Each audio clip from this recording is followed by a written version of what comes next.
Xbox Nation, welcome to today's outstanding episode number 2 of course, Xbox One-on-One. I am your host, or at least one of your hosts, Mr. Boomstick XL, and I am here today with the bravest man who knows how to cook up a storm. Please welcome Zemi Games. Well, thank you, Boom. Super excited to be here, man. Knowing what we're going to be talking about during this show has me really, really excited. 2 games that I'm super, super pumped for in this upcoming year. So I can't wait to jump in and talk about that. And yeah, man, super excited to be here.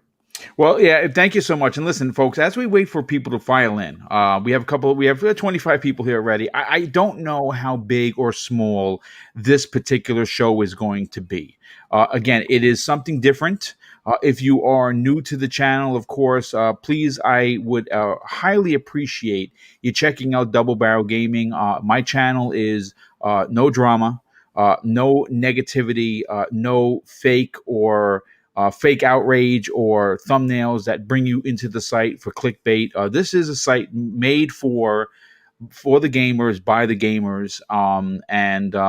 This particular program is new. This is only episode 2. This is a limited run series. Again, I don't know how many episodes Zemi and I are going to do for Xbox One-on-One, but we are going to give it the old college effort. And obviously, if the people turn out and they're enjoying this format of talking about games, and it's something that we will continue down the line.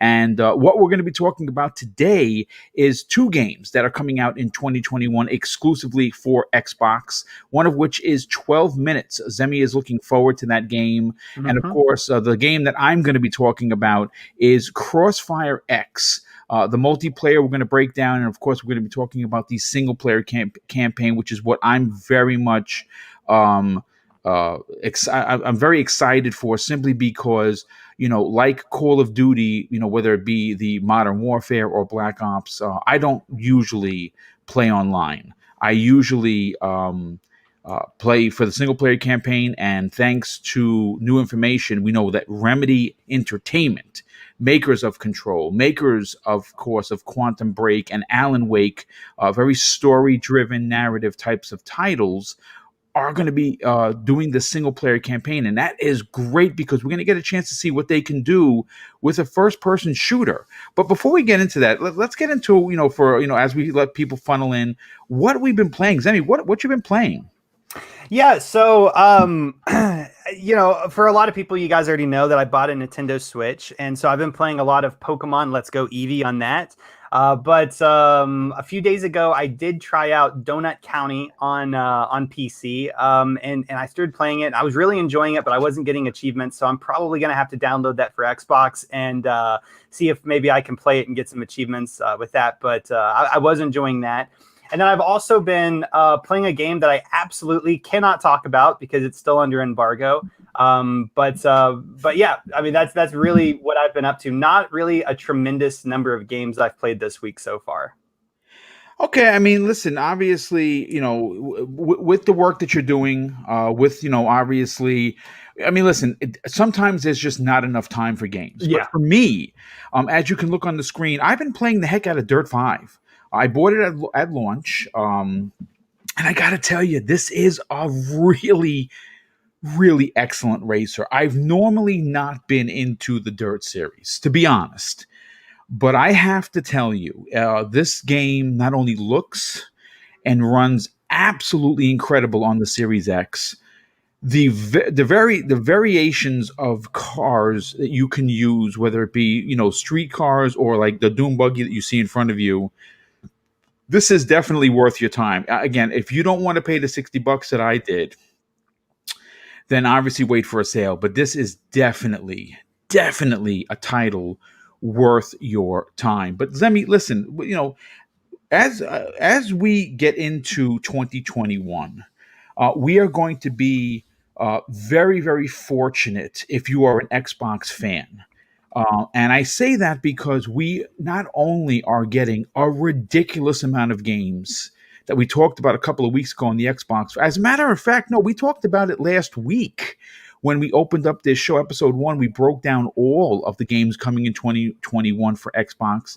what was impressive about that list, besides the variety of games, because there really is something there for everyone, is everything's going into Game Pass. And I think that, obviously in a world where money is tight for many, not just some, being subscribed to Xbox Game Pass gives you the ability to play all types of games. And one particular game that's coming into Game Pass that you want to talk about first is 12 Minutes. So why don't you take this away and give us a why, and let's talk about this for a little bit.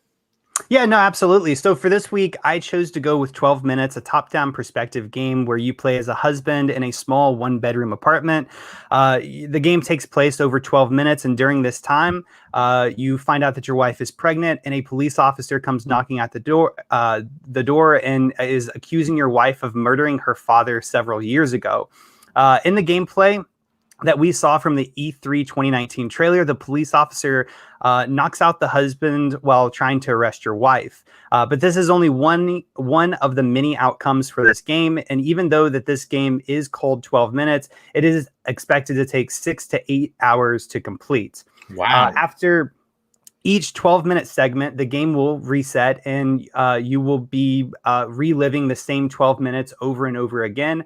Apparently, this game does not give the player any indication of what they are actually supposed to do. Rather, 12 minutes allows the player to do various actions around the apartment that will affect the game's story and different outcomes.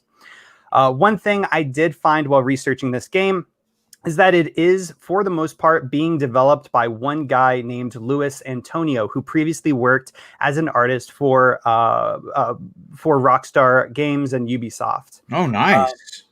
Last year, the voice actors were announced for 12 Minutes, and it is definitely worth bragging about, with James McAvoy, Daisy Ridley, and William Dafoe all voicing in this game.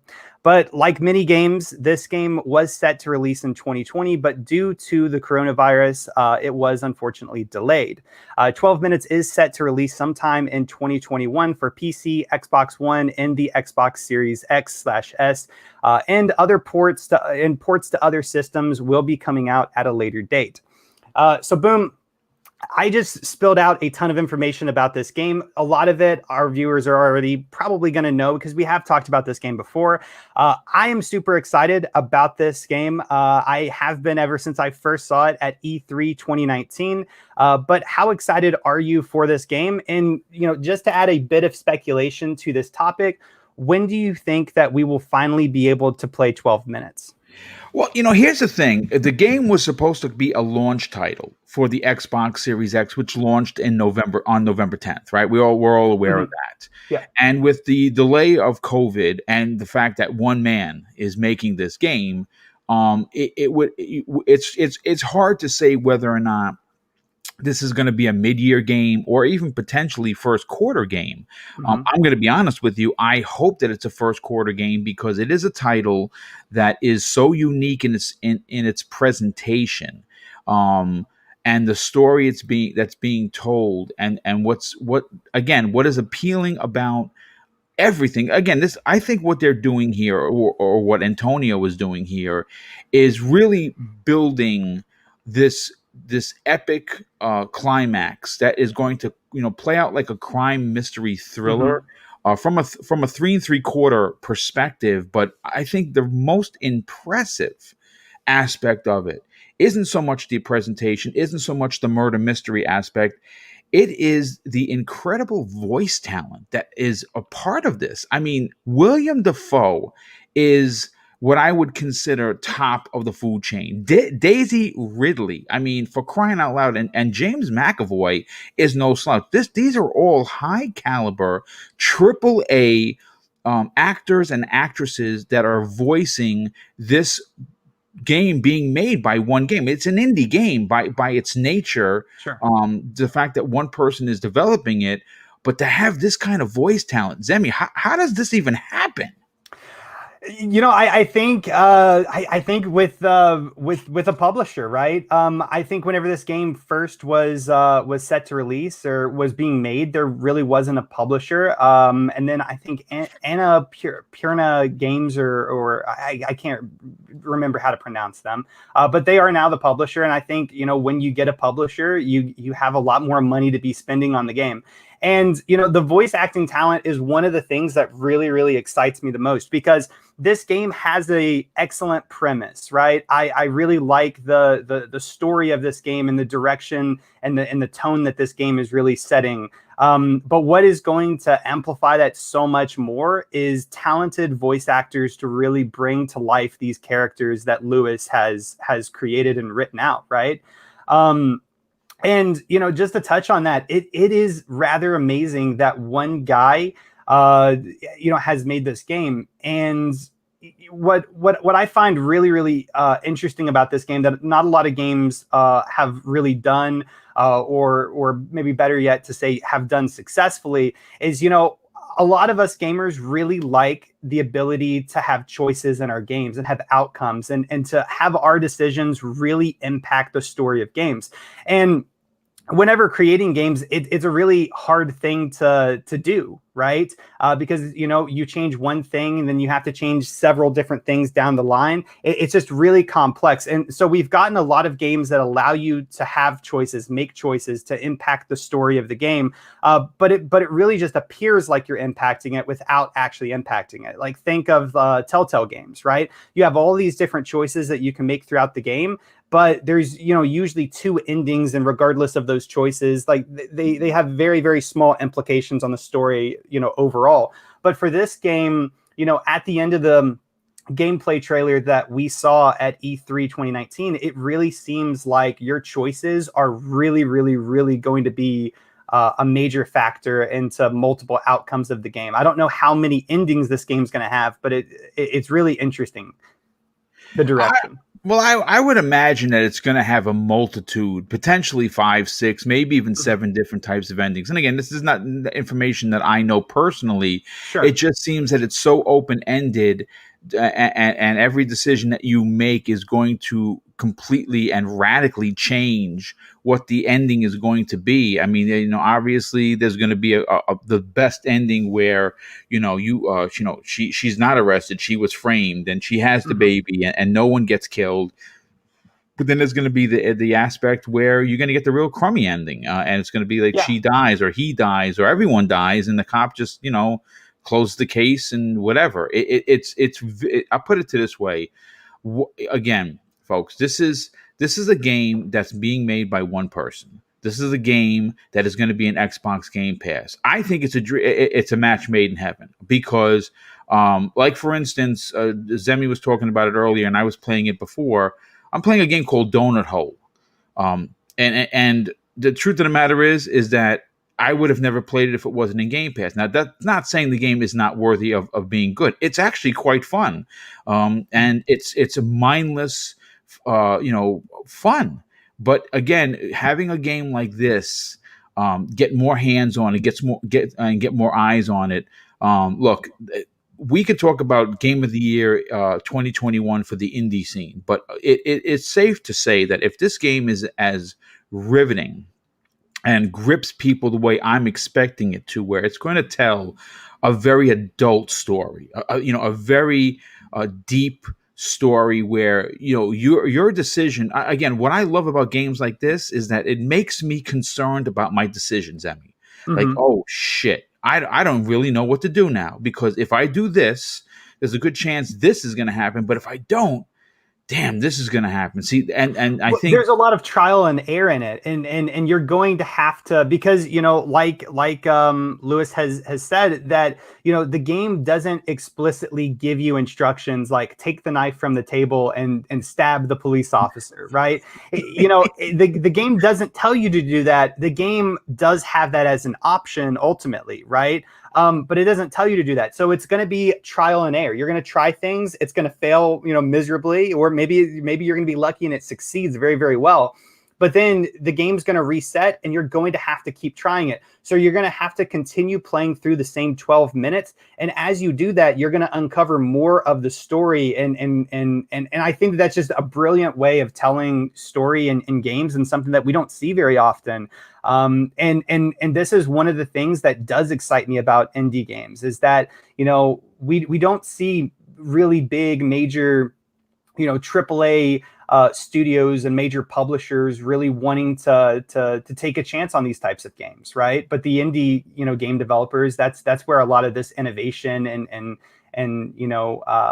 interesting gameplay and storytelling really comes in.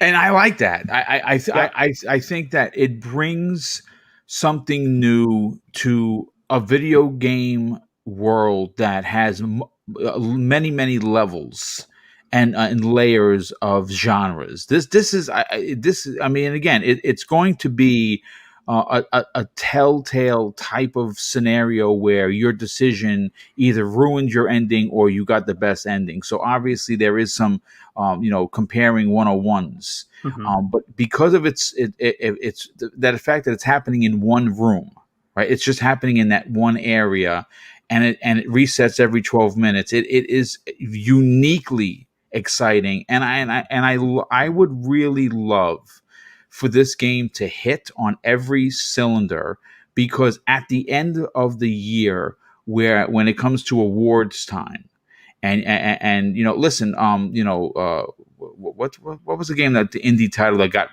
one of the game of the year from GameStop? It's like a 3 3/4 hack and slash. I cannot, for some reason, I cannot remember the name of it. Hades. Yeah. Hades. Okay. Yeah, Hades came out of nowhere, and it's like a media darling.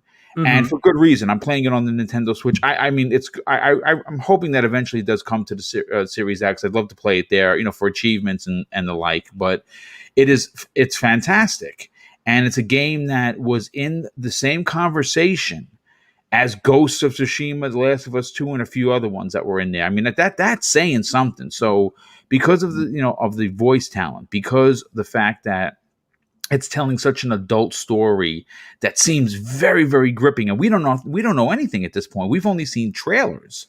Could you imagine what we're going to feel like when we're actually playing the game and that decision means something? Is super exciting. I'm glad you picked that game. Well, and the amazing cast of voice actors just really driving those emotions, behind the characters even further, right? Yes. It's one thing reading text on a screen. It's a completely other thing having a professional actor drive home those emotions, and voice acting, and I'm just like all around very excited for this game. I love their direction for art. I think the story sounds amazing and really, has caught my attention, and just like the gameplay, loop and mechanics. I think it's going to be a game that maybe a lot of people might not be really looking at very, very closely right now, but once it comes out and people start talking about it, I think it's going to be a game that a lot of people are going to just have to jump into and experience. Yeah, and I think that's fantastic. I mean, again, it's one of those titles that personally I have a vested interest in, and not certainly because it's in the Xbox Game Pass, because I'm so enthralled with what I would buy it. I would buy personally it for $20. Yeah. I would have easily dropped down 20, $25 to get a tale like this, because obviously you said in the beginning of the conversation that it's, what would you say, 6 to 8 hours? Yeah, that is what is expected from this game, from my research. And that's listen, again, it's a small title that with a very vested story to have it be 6 to 8 hours, where you're going to get multiple endings. And obviously, if it takes 6 to 8 hours to finish and you get a crummy ending, you're probably going to wind up playing through that game 2, 3, 4, maybe even 5 times if you find it to be that interesting. And I think that time really just kind of emphasizes the number of outcomes that can be put into a game. I mean, because of its smaller scope, it's taking place, in a 1-bedroom apartment with, a relatively small cast of characters. it really plays off of, the advantage of having multiple outcomes, and they're not just being one answer to, to solve, right? Like there's not just one way of going about, doing a certain task, right? So I think that there's just, because of its small nature, its smaller setting, I think really opens up the door to having all those different outcomes, which really increases the time that, it would take you to really fully play this game and understand, every aspect of the story. Yeah, I agree, and like I said, we have unfortunately, as of this show, we do not have an official release date. We do know it's coming this year. I would like to believe it's going to be the first quarter, which of course is anywhere between January and March. And the minute we have that information, we will be, obviously, I would imagine you're going to be doing a review of that game, and maybe even a guide for that game on your website. And before we move on to the next topic, why don't you tell people about that website and what you got going on there, Zemi? Yeah, absolutely. So the main thing that I'm working on anymore is a website called ConstantGamer.com, which is a website similar to IGN, similar to Kotaku. The only difference is that we do try to stay more objective, and unbiased when talking about gaming news and features and stuff like that. And whenever we're talking about the news, we always want to explicitly say this is news, therefore it's fact, right? And we always keep our opinions completely separated from what is actually happening, which is something I think a lot of sites really don't do. And in addition to that, we also have a small community section where our writers are, creating gaming quizzes that are just really fun. Boom, he's created a quiz for Resident Evil. I've created one for Elder Scrolls, and more are, coming on the way. And it's just a really, really cool website to go and check out for, gaming news and reviews and stuff like that. And to just kind of know that there is that place that you can go to for accurate, objective, unbiased gaming journalism. Yeah, I mean, listen, what I appreciate about what you're doing over there, and I'm proud to be a part of the conversation and in helping you do that, is because of exactly the principles that you guys stand for. It's not a drama site. It's not. You're not looking. I mean, of course, you want clicks, but you want clicks for the correct reasons, meaning that you are telling. You're bringing the community good information. You are doing things on the site like quizzes, like fun, created quizzes. And Zemi, if anybody, because one of the things that you get a lot of questions as being a content creator: how did you get into the business? What do you need? What kind of computer do you have? What size monitor? Do you need a rig? But one of the things that I get a lot of is, how do I get into gaming journalism? Now, here's the thing. To get your foot into gaming journalism, you have to, I always suggest do a blog. But you, Zemi, or have something open to the community that if they want to particularly write for your website, theconstantgamer.com, they can do so. How could someone who wanted to take a shot at writing for a website, how would they do that? Yeah, I mean, it's super easy. So all you got to do is just go to ConstantGamer.com. Up on the top of the site, there is a button that says Contact Us. Click on that, then click on the next button that says Join the Team. And all you got to do is just fill out a very short application, letting us know what types of games you want to cover, or what type of categories you want to write for, right? Do you want to write news articles? Do you want to write reviews? Do you want to write features? And then also tell us, what platforms you have, a way of contacting you if we like your application, and a small, short writing sample, just as an example of your writing capability, I guess, really. And then that's really all you have to do. And if we like what we see, we'll definitely contact you.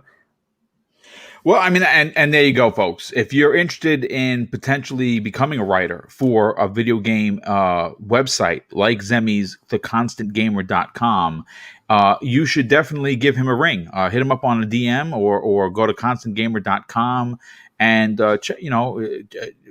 drop an email if you're interested. I think that it would be something to add to your resume. I wrote for a site, and who knows? It only takes one well read or well written piece of material to get you found. That's that does happen. So Yeah. reach out to Zemi, and maybe you too could be writing for ConstantGamer.com. But I want to move on to my game that I picked this particular week, and it's look, there are a lot of games coming, for sure. And one of the games that is coming is Crossfire X. It is, for me personally, I'm super stoked for it simply because of the fact that it's a game that has been very popular for many, many, many, many years in Korea. Now, if you know me, if you're someone that has been following me, you're a fan of the work that I do,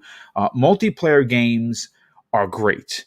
It's not something that I normally play, and it's not because I don't like them. It's because of the dreaded time. There's not enough time in the day, and most of the time when you would play multiplayer games, especially with people from the community, which I enjoy doing, is at night. Which of course my evenings are dedicated to, of course, my better half, and that's Mrs. Boomstick.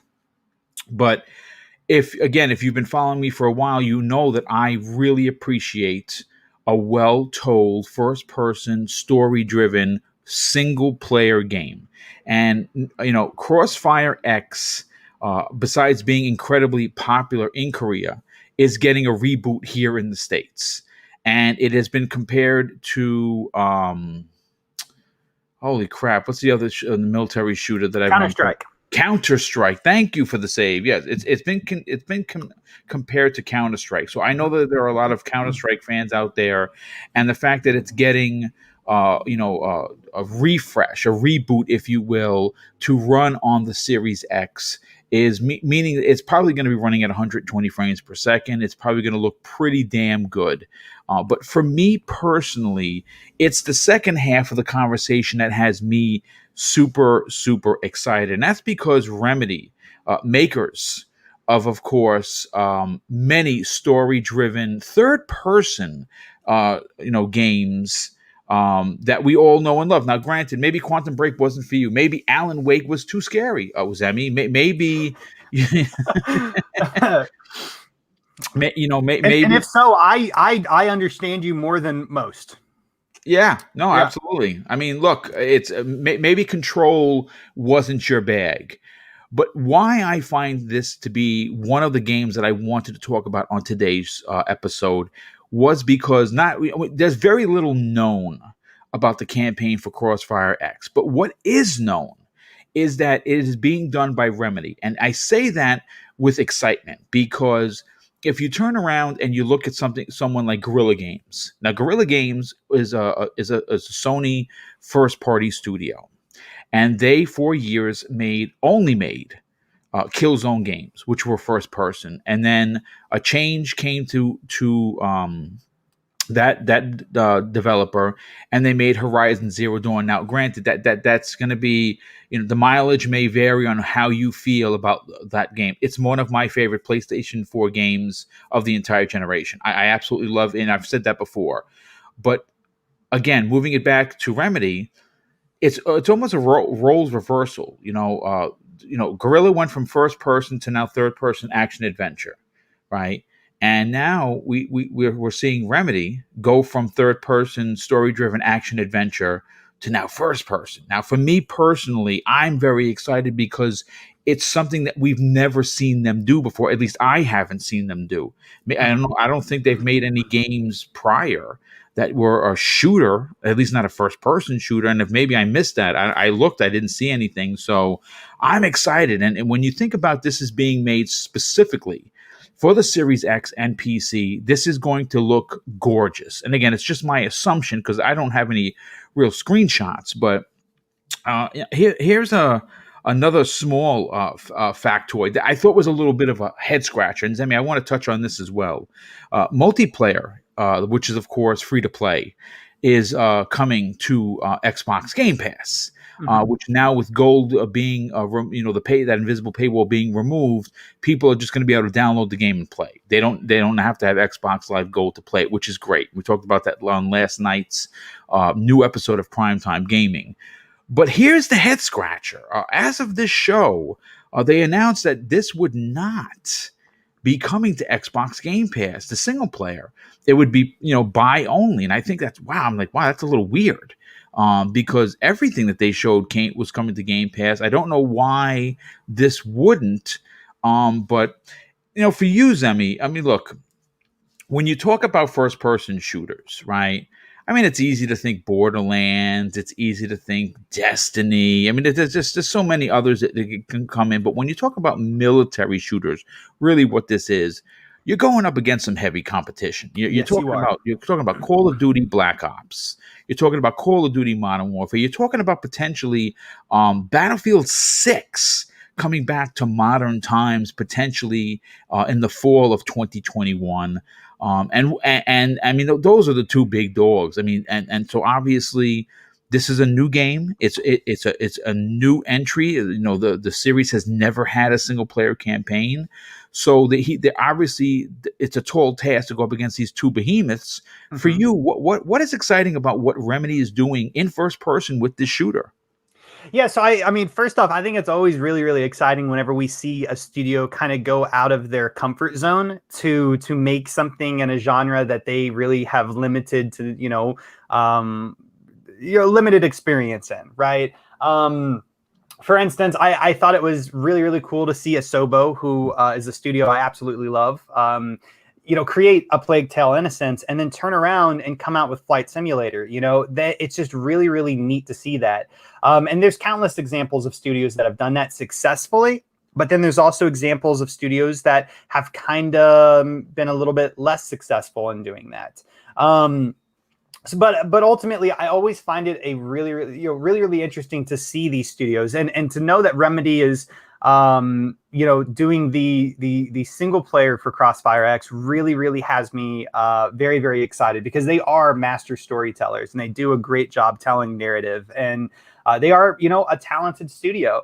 Out of the two parts of Crossfire X, I am definitely in the same camp as you. I am more excited about the single player than I am the multiplayer. And I played the multiplayer during the beta last year, and I really wasn't impressed. I hate to say this because it's kind of mean and whatnot, but whenever I played it, I really kind of got the vibe of playing a Call of Duty game on a budget, right? Like it's in some ways it kind of just felt like a Call of Duty clone, but like a low budgeted Call of Duty, right? And I, for me personally, some people are going to love this game, right? That's just how games are. Games are very subjective in that way. But for me, if I'm looking to play, a military shooter, I'm definitely going to go to Battlefield. I'm definitely going to go to Call of Duty. And the multiplayer for this game, if I'm not mistaken, is kind of split up. And there's like a game mode where it's more like Call of Duty, and then there's a game mode where it's like old school Crossfire X, and that's more like Counter-Strike. And that is also a very dangerous thing to do, because a game like Counter-Strike really does not play very well on console, right? I think the last Counter-Strike game that came to console, it was actually an Xbox Live Arcade. It was and the controls on that were really, really hard to play with, especially whenever you're when you're looking at Call of Duty's really, really defined controls, right? So ultimately, I think Crossfire X is going to have a really, really hard time competing with Call of Duty for multiplayer. Being on Game Pass is definitely surely going to help them. But that is honestly the weakest part of Crossfire X for me personally. The single player is where I'm more excited about, because I was watching a few little videos before the show, and it really kind of looks like Remedy is going to be adding in some of that mystery into the story with a certain character trying to help you, and you're not really sure why they're trying to help you, and you're kind of also as you're playing the game shooting in the high octane military shooter combat, you're also trying to figure out why this person is actually trying to help you. they're adding in, a slow motion feature where you can slow time around you to take out multiple targets really, really quickly. That's something I don't think we see very often in modern military first-person shooters, right? That's also kind of a feature that I don't think gets used all that often in shooter games, especially first-person shooter games. So I'm really, really excited about that. Now, when talking about release, though, like, because I kind of have a theory about the release. Part of me really thinks that it makes the most sense for them to come out with this game, especially the single player or really even the multiplayer. First quarter, second quarter, because I think anything later than that, you're competing with Call of Duty, which is a huge mistake. And even with single player wise. Call of Duty, they have been releasing some really, really good single players. Modern Warfare single player was absolutely amazing. Yeah, it was fantastic, dude. Yeah. And that for sure is going to be putting some pressure on Crossfire X's single player if it comes out around the same time as the next Call of Duty. But yeah, I'm really excited about it. It really does kind of suck how the single player isn't going to be free. But I've really been enjoying single player modern first person shooters here recently, and I would have no problem paying out for it depending on the price, of course. Yeah, I mean, look, here's the thing. Again, would I prefer it being in Game Pass? Of course. I mean, why would you want to have to Sure. pay 30, 40, 50, even $60 for the game? But here's the thing. If it turns out that it's a game that is done well, like we know, Remedy can do a game, right? And they make something special here. Like, again, it'll be another feather in their cap. It'd be another reason why I think Microsoft, if they want to be purchase these people, add them to your collection of developers, because I think that they could. I would love to see nothing more than, of course, Alan Wake revisited. I don't care if you reboot the series or you just continue after American Nightmare, however you want to do it. I know it's not your particular type of game, but Yeah. It's a game that I would love to play. I would love to have them as first party. I think that they are a very talented studio. Again, last year they soured a bit with me with the whole control issue. But again, from what I understand from some backdoor conversations I had with people that are abreast of the situation, it was more of a 505 publisher deal where they wanted them to not give the next gen edition away, which is really shitty for, of course, 505 games, because damn, you know what I'm saying? We already bought the game. You should just give us the upgrade, and whoever didn't buy the game, there you go. But it is what it is. For me, I'm excited because, again, seeing how they could raise the bar with a first-person game, something that they have never done before, and again, we don't know how it could be terrible. It could be absolutely awful. It's unlikely, to be honest with you, because of the quality of the studio. I don't think it's going to be terrible. I mean, I really don't. I don't think it's going to be terrible where there's like no redeeming qualities to the game. I think it's going, at the very minimum, to be a good game. Right. I'm not going to say that it's going to be, what Call of Duty Modern Warfare was with, the quality of gameplay and the story and everything like that. I'm not going to say that, but I don't think it is going to be a terrible game from what I have seen of it so far. And I think another thing to also remember here is that, of course, Americans and Europeans are going to play the game, and there's going to be several people who love the game no matter where you live. But a major draw to this game is also the new markets that Xbox is looking to get into, with that being the South Korean market, Japan, right? Yes. So this game is also, I think, going to be a lot larger and maybe in that region than it might be in this region, where Call of Duty has really dominated year after year after year over North here, America, as well as over here in America. Crossfire X, it kind of seems is kind of like the same, I guess, dominator, if you want to, if that's even a word, over there in that region. So being able to get that game on Xbox is going to hopefully promote more South Koreans, Japanese gamers into jumping into the Xbox ecosystem, which I think is really, really important. I don't think that this game is going to flat out fail in any way. I just think, it's kind of hard to gauge how well it will perform over here in America, because in some ways it's kind of already a saturated market with first-person shooters, especially, and even modern first-person shooters. No, and you know something, you kind of touched on something that I didn't actually have in the show notes, but I do want to bring to the conversation. When we talk about games as gamers, we're not closed-minded, but we are. The gaming market for us is North America, right? Mhm. So we understand that there's a certain amount of genres, there's a certain amount of IPs that are going to do very well here.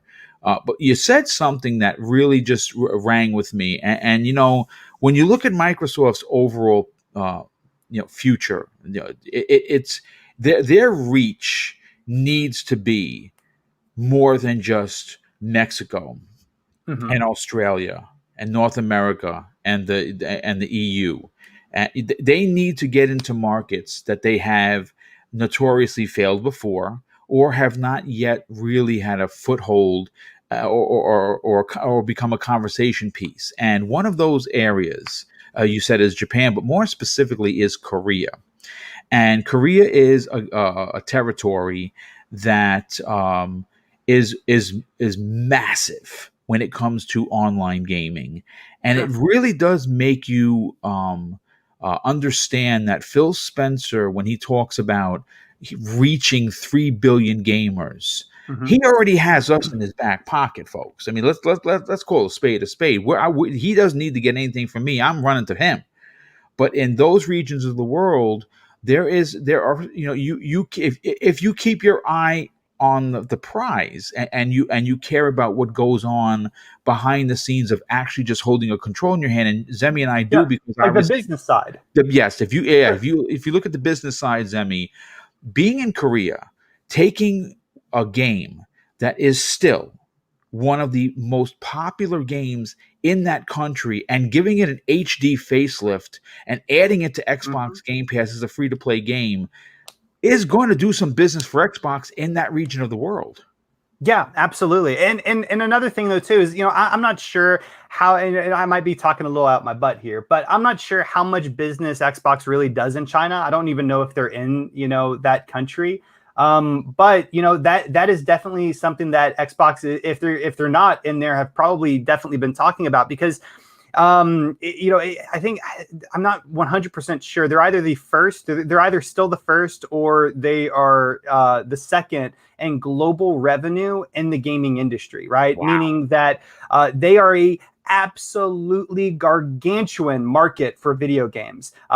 They do a lot of PC gaming, they do a lot of mobile gaming over there. And so, with Xbox's new strategy of play where you want to play, just play our games and pay us, please. I think that, that's another mega market for them to jump into, and which is all the more reason to get more games that culturally they would be maybe more inclined to play, right?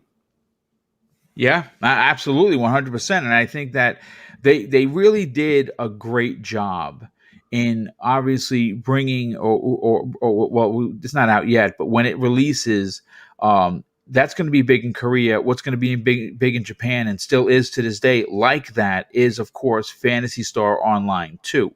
And Sure. Microsoft obviously has a new version of that coming out very soon.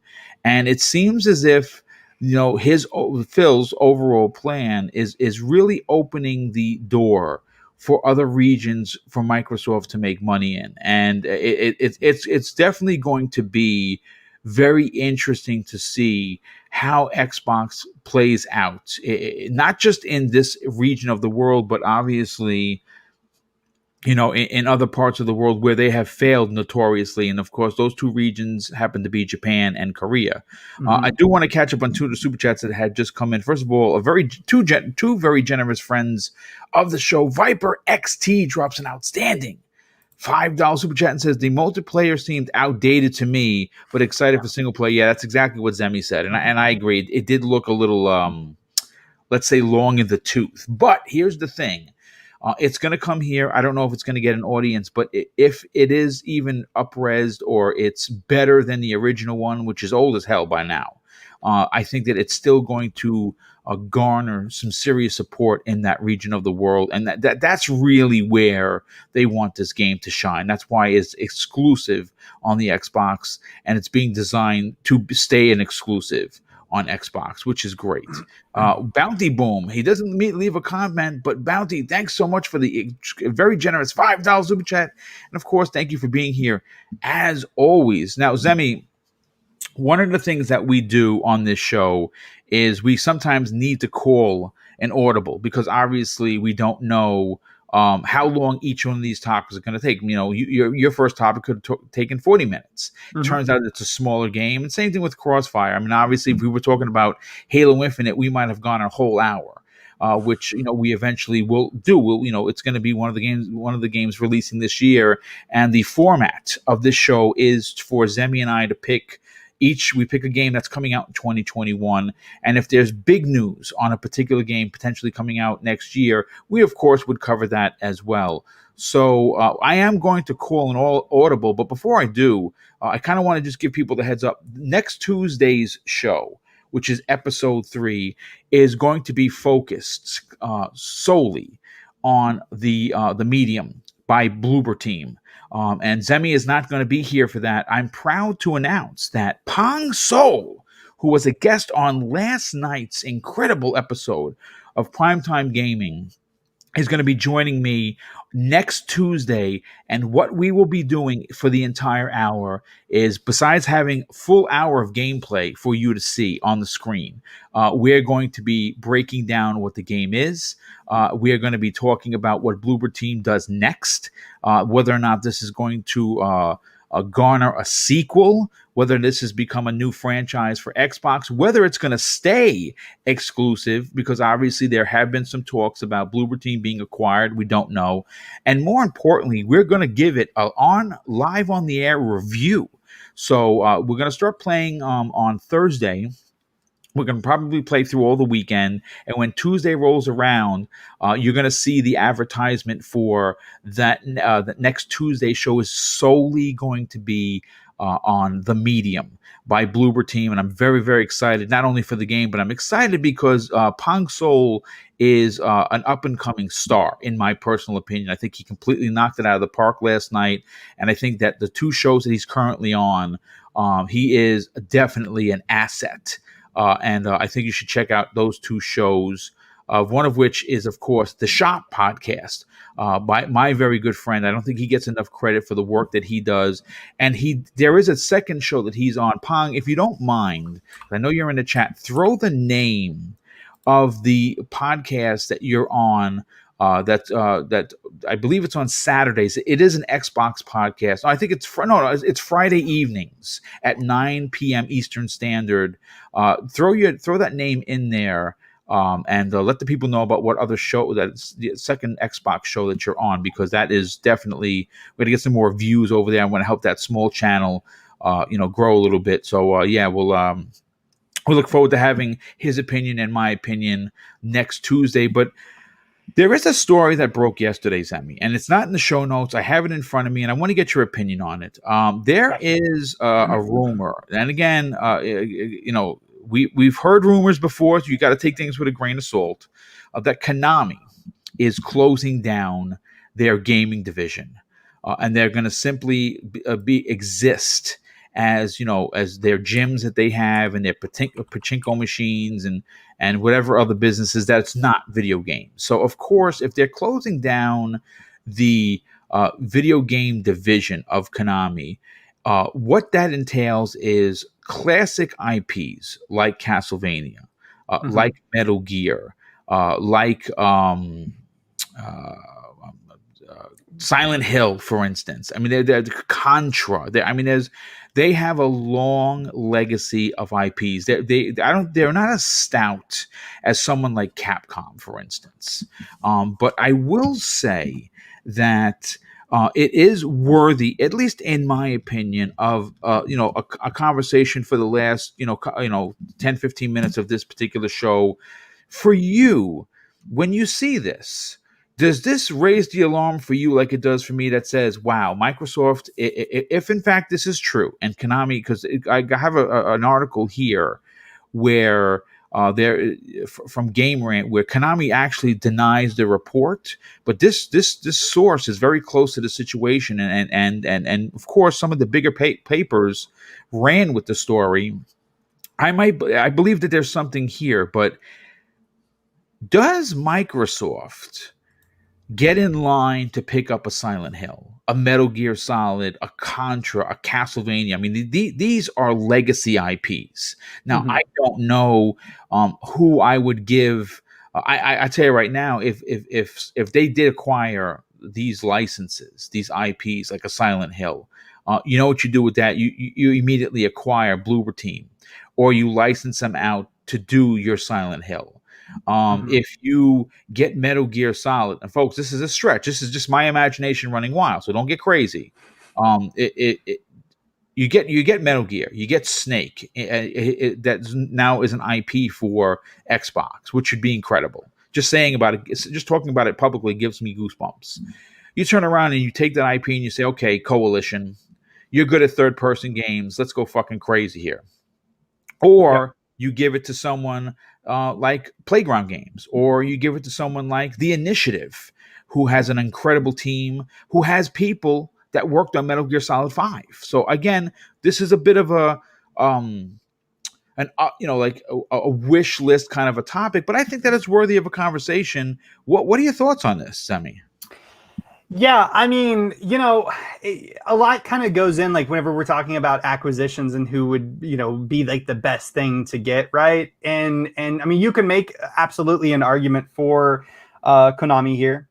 I think, it would. I think you can make a better argument of why it would be better for Xbox to, pick up certain other studios. For instance, Capcom, they have a fighter game, right? Street Fighter, if I'm not mistaken. That is heavily missed from. Are you talking about Konami? No, I'm talking about Capcom. Oh yeah, okay, yes, yeah. And so I think from that point of view, it kind of makes more sense to potentially be going and looking for maybe Capcom. Like, I would give Capcom more points on if I was going on who they should probably acquire, because I think that there's just more substance there. I mean, of course, Silent Hill is a massively successful franchise. It's a franchise that still opens eyes whenever people hear the name, and so that for sure is a very, very strong thing, a strong pick.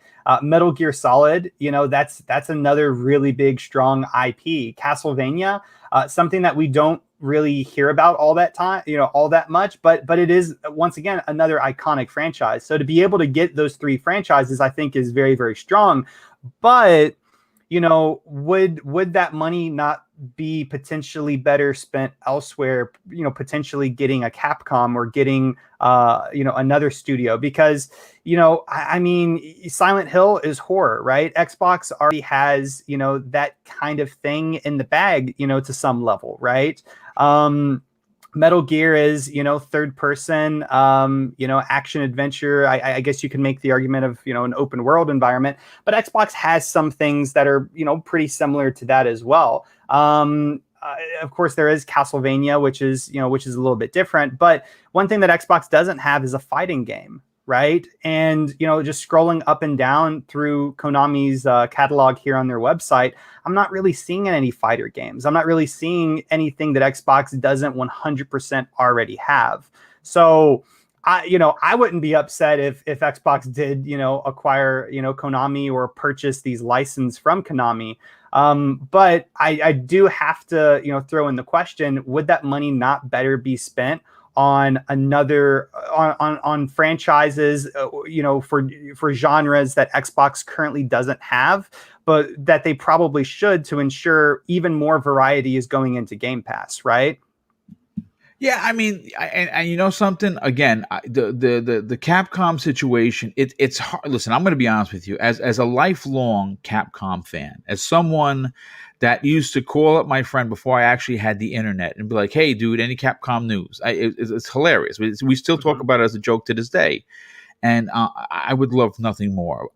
I'm going to be honest with you. I find it very hard to believe that Capcom, after the incredible success, the incredible turnaround if you look at where they were in 2016 to where they reset themselves in 2017 with Resident Evil 7 and where they currently are now, it's hard to imagine that they would actually be available to be acquired. Like I just don't know if that's something that would be in the cards, considering that they're well, I'll put it this way: their current market value, and it's not cheap by any stretch of the truth, is I believe $6.9 billion with a B.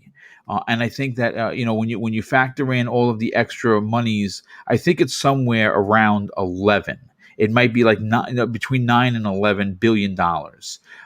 We have heard, and I have personally heard from an inside source that I trust, that the next acquisition that is going to be announced this year is bigger than Bethesda. The only thing bigger than Bethesda is Capcom, in my opinion, unless they buy Valve, for instance. Yeah, I know that they've been real, rubbing elbows with Gabe Newell, and we know that he wants to retire. So, if Microsoft got GOG, that'd be just a complete moneymaker for them. It would be incredible. But in regards to the publishers, look, here's the thing. I don't know if they would be in the market for a Silent Hill or a Metal Gear or a Contra or a Castlevania. It would be, for me personally, those are legacy IPs that are, at least two of them are, when you think about them, you think about Sony. I could see Sony making a play for these, and I think that would add more oomph to already the incredible amount of first-party games that come out for them. Sure. I'm not saying that Microsoft should take these IPs so they don't have them. I say that they should take these IPs because they don't have them. Meaning that if they were to acquire these IPs from Konami, who, again, it's rumors right now, closing their gaming division, letting Sony take these IPs, Metal Gear, for instance, which is equated with Sony, Silent Hill equated with Sony, would be a terrible mistake. So I think that you almost have to buy these IPs just to keep them away from Sony, because, again, they already have incredible IPs. And to add two more that are going to be AAA bombs, to me, it would be a disaster. That's just my take on it.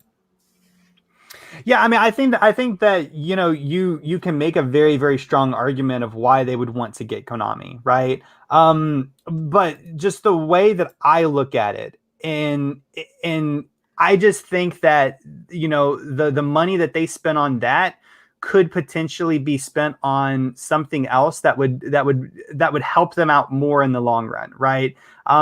Because whenever I look at Game Pass, right, I'm looking at a service that is pretty much kind of like Netflix, right? They want to have something in there for everybody, right? Yeah. And if it can be first party, even better, right?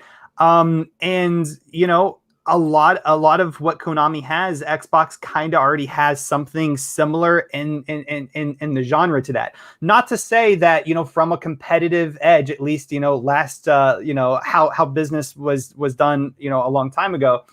I don't agree with this mentality. Everyone knows that. But it is a strategy to get Silent Hill, to get Metal Gear, to starve Sony of those franchises, right? I mean, it would be a kick in the teeth to them, right? That is a strategy. It is, I'm not taking away from that, but from my perspective, I just think it would be better for them to get licensed to a fighter, a Japanese, fighting game, or even if, excluding, Japanese style games, just getting, a studio that does really good fighting games and having them create your own. I think that is going to be more, I just think that that's going to have better outcomes down the road than getting another horror studio or getting another horror franchise, if that makes any sense. I mean, listen, But again, that's not to take away that it would be a very, very strong, decision to get the Silent Hill franchise, to get Metal Gear Solid. That not taking away from that. It's just my opinion is just a little bit, different in the way that I'm looking at it. Right. Yeah, I mean, look again. If you told me that Metal Gear Solid reboot, let's say for instance, Mm-hmm. was being made by someone like the Initiative, who has people on that team that came from Konami that worked specifically on Metal Gear Solid 5. Wow, man. You know what I'm saying? It's one of those stories that would come out on a Tuesday in February, and we'd be talking about it into the following February. That's how, again, that's how big these franchises are. And Sure. again, if it turns out that Konami is absolving itself from the gaming market and it needs to take these IPs and sell them, I think it honestly behooves Microsoft to be one of those potential buyers. And I don't care if they get 1, 3, or 4 of them, or all of them for that matter. I think that the ones that should be a topic of conversation should be the 2 big ones. And that, of course, is Metal Gear Solid, which is big. And of course, Silent Hill, which it would logistically be a match made in heaven if you could turn around and own that IP and then say, like, for instance, contract Remedy to make your new Silent Hill, to contract Bloober Team, who are the masters of horror currently, to reboot the franchise. It's just, again, it's one of those, you can't measure goodwill, right? You can't measure how goodwill for a company or an IP will take said company. And if Mm-hmm. Microsoft was in that part of the conversation that says, yes, we now own Silent Hill, we now own Metal Gear Solid, it is going to be a story that is going to push the Xbox Game Pass narrative. It's going to get people excited who have not played the game before or played it once or twice. And now with these monster consoles are going to be able to really push the boundaries of what horror looks like. It's just, I just think that it would be a wasted opportunity that does not come around that often. Again, that's just my personal opinion. Well, Yeah. Just another thing that I've been thinking about while sitting here is just how an amazing time that we live in, to be able to play these games and to also keep track of what these companies are doing, right? If we would have came onto a show 5 years ago, and if we would have said that Xbox is going to acquire Konami titles, or Capcom, or Bethesda, ZeniMax, if they were going to acquire ZeniMax, if we would have came onto a podcast 5-6 years ago and said that, people would have laughed, right? Would have.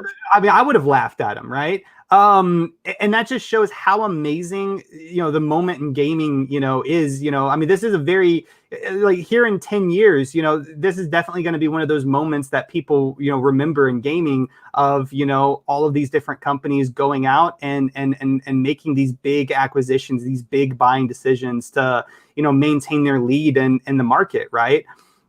So, that in of itself, we really have no idea who they're going to acquire, what they're going to do. It completely would make sense in many ways for them to get Konami. But that's just the exciting moment right now, is that, it could be, kind of anyone, right? Yeah. Xbox has really shown that they'll buy big, they'll buy small, indie developers or big, massive AAA developers, right? So that's just really, really exciting, this year to see the different moves. It's been exciting watching what Xbox did, the last, 3 years, but I think it's gonna be really, really even more exciting and more interesting to see what Xbox and other companies like Amazon, Google, Sony, what they do, and, to stay competitive in this changing market and ecosystem. Yeah, no, I absolutely agree. I put it this way: regardless of which way this winds up going, only Xbox gamers are gonna we're gonna win. I think that if they can continue to add big IPs that are popular, that haven't had refreshes in many years, and get their hands on IPs that they could potentially have one of their very talented 23 first party studios make, or even contract a second party studio like a Remedy, that's currently not owned by Microsoft, again, or a Bloober Team or an Asobo, and have them work on a game that Microsoft has control of the IP. I think we would be in for something extremely special. But folks, listen, we are 5 minutes past the hour. Again, these shows are meant to be a 60-minute program. It's the fourth live show added to Double Barrel Gaming, the network, which of course what it's turning into. And of course, I am now doing videos. I did a video yesterday about broken trust with Microsoft. It got a nice amount of views. If you missed out on it, it is my first really professionally designed video that I'm using professional software that was brought to my attention by Archimedes, and it is. I mean, listen, I'm not going to toot my own horn and say that it's dealer level or cult level yet. It's close. It's certainly close. So if you want to, it's on the channel. Go check that out. I definitely appreciate some comments and then maybe a thumbs up. If you see something you want me to talk about, let me know. DM me, man, and maybe I'll make a video out of it, because I am going to be adding videos to the channel. And it's something that we're looking to do to bring, different smaller bites and bits, if you will, to the overall arcing conversation. And of course, this new show, this new Xbox show, is going to be covering the Xbox games coming out in 2021. And I like the format. I like the one-on-one. Obviously, the border is currently says Xbox Factor right now. De Niro Panero, an absolutely incredible community member, but more importantly, an outstanding artist, is working on a new intro for this show, and I'm gonna task him to do a new border as well. And obviously, you can see that gameplay has now been added to every show, and that's something that's going to continue. Which now that I have a beefy PC, I can do it. So, folks, this has been great. Zemi, let me catch up on a few of the super chats that have come in.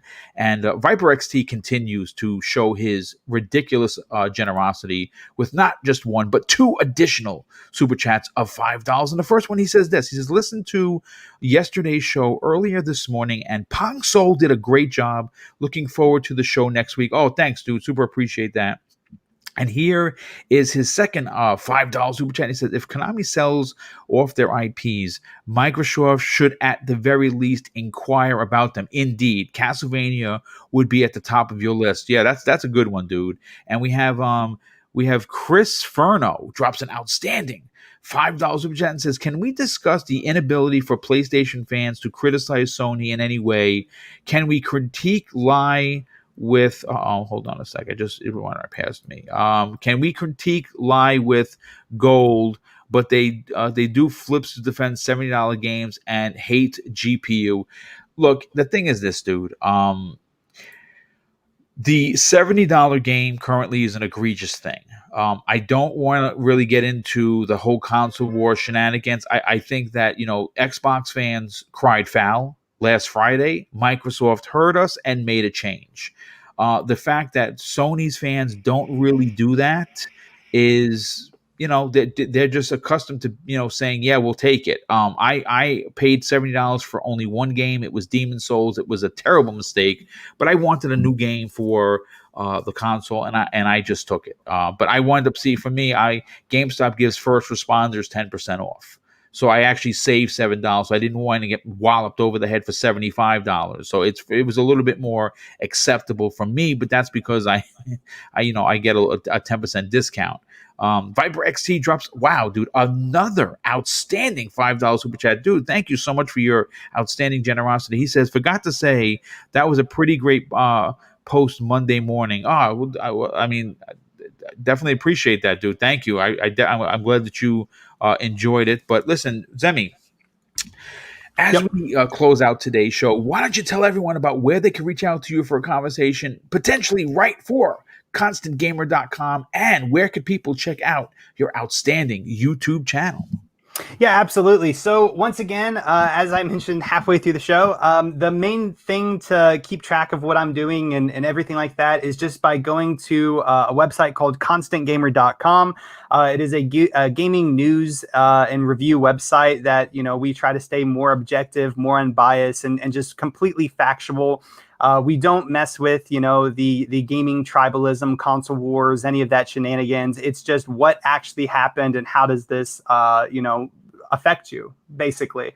And on the website as well, we do have links to all of our social medias. So a link to Twitter, a link to YouTube up in the top right-hand corner of the site if you want to go follow us and check out some of our videos on YouTube or see our posts on Twitter. And then, of course, we are still looking for writers that would be interested in, writing objective, factual content for the site. If you're interested in doing that, click on the Contact Us button and then click on the Join the Team button, fill out the application, and we will definitely be in touch. But yeah, that's pretty much it. Boom. This has been a amazing show. Absolutely love the topics. And yeah, I won't be on next Tuesday, but I will be on the following Tuesday and this upcoming Thursday show. So I'm really excited. Yes. Yeah. Thursday show is going to be a great one. Obviously, the gang is going to be back in full force.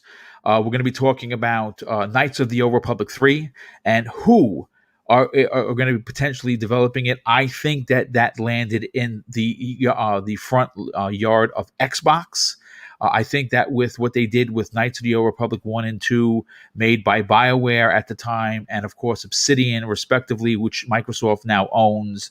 According to Jason Schreier, it is a developer that we could not guess, so I don't think it's Obsidian, but I do think that particular IP might have dropped into Microsoft's lap, or of course they inquired about it because Sony is they're doing their own thing, Nintendo's doing their own thing, and obviously we know that Ubisoft is doing a Star Wars game, and I think that the rebranded Lucasfilms Games is going to be branching out, and I think why not? Why shouldn't Microsoft, with its 23 first-party studios and 35 plus teams, for now, get a crack at a Star Wars game? I think that would be great.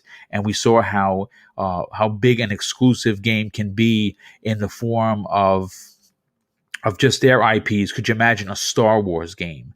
And I like the idea, and we're going to be talking about a few other big Xbox pieces of news. So tune in Thursday afternoon at 12 p.m. Eastern Standard Time for the new Xbox Factor podcast. But obviously, like I talked about earlier today, next Tuesday, the new episode, of course, of Xbox One-on-One is going to be dedicated to the medium, and my co-host for the day is going to be none other than Pong Soul, an up-and-coming talent that everyone needs to get a listen to.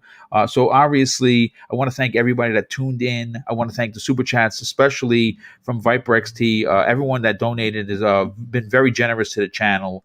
I want to thank you so much for that. And of course, I'm going to close out the show with something that's important to me, and hopefully one day it'll be important to you. And that's something that my dad taught me, and I think this world now more than ever needs it. He used to say, son, treat others how you want to be treated, and also it doesn't cost anything to be nice. You live by those rules, and I can guarantee you're going to have an awesome day. So take care, everyone, and we'll see you next week on the newest episode of Xbox One-on-One.